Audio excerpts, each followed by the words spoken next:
Thattathazhath കുടുംബസംഗമം August 17 ഞായറാഴ്ച വാവനൂരിൽ വെച്ച് നടക്കുമെന്ന് സംഘാടകർ കൂറ്റനാട് വാർത്താ സമ്മേളനത്തിൽ അറിയിച്ചു. 3 നൂറ്റാണ്ട് മുമ്പ് പട്ടിത്തറ പഞ്ചായത്തിലെ ആരൂരിൽ തട്ടത്താഴത്ത് കളം എന്ന പുരാതന വീട്ടിൽ നിന്നാണ് ഈ തറവാടിന്റെ ആരംഭം കുറിച്ചത്. ഈ തറവാട് നാമത്തുള്ള നിരവധി കുടുംബങ്ങൾ തൃത്താല നിയോജക മണ്ഡലത്തിലെ ആലൂർ, കോടനാട്, കൂറ്റനാട്, ഞാങ്ങാട്ടി, കരിമ്പ, പെരുമണ്ണൂർ, പട്ടിശ്ശേരി തുടങ്ങിയ 5 പഞ്ചായത്തുകളിലെ പ്രദേശങ്ങളിൽ വ്യാപിച്ചു കിടക്കുന്നു. കാലപ്പഴക്കത്താൽ പരസ്പരം തിരിച്ചറിയാനാവാതെ വിധം വേർപെട്ടുപോയ കുടുംബാംഗങ്ങളെ ഒരു കുടുക്കയിൽ കൊണ്ടുവരിക എന്ന ലക്ഷ്യത്തോടെ 2018 രൂപീകരിച്ചതാണ് തട്ടത്താഴത്തെ കുടുംബ കൂട്ടായ്മ. ആഗസ്റ്റ് 17 ഞായറാഴ്ച വാവന്നൂരിലെ ഗാമിയോ കൺവെൻഷൻ സെന്ററിൽ സജ്ജമാക്കിയ കോടനാട് തട്ടത്താഴത്ത് ആലു സാഹിബ് നഗറിൽ തട്ടത്താഴത്തെ കുടുംബങ്ങളിലെ 3ാം സംഗമം നടക്കും.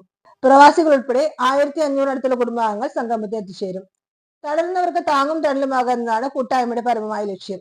പൊതുസമൂഹത്തിന് നന്മ ലക്ഷ്യമാക്കിയുള്ള ക്ഷേമ പ്രവർത്തനങ്ങൾ കൂട്ടായ്മ ലക്ഷ്യമിടുന്നു.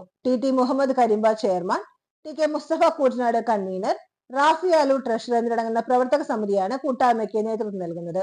സംഗമത്തിന്റെ ഭാഗമായി മതവിദ്യാഭ്യാസ രംഗത്തുള്ളവരെ അനുമോദിക്കും. വിവിധ കലാപരിപാടികളും നടക്കും. പത്രസമ്മേളനത്തിൽ Hussain Thattathazhath, T Muhammad Karimba, T Muneer, T Sharif, Rafi Aloor എന്നിവർ പങ്കെടുത്തു.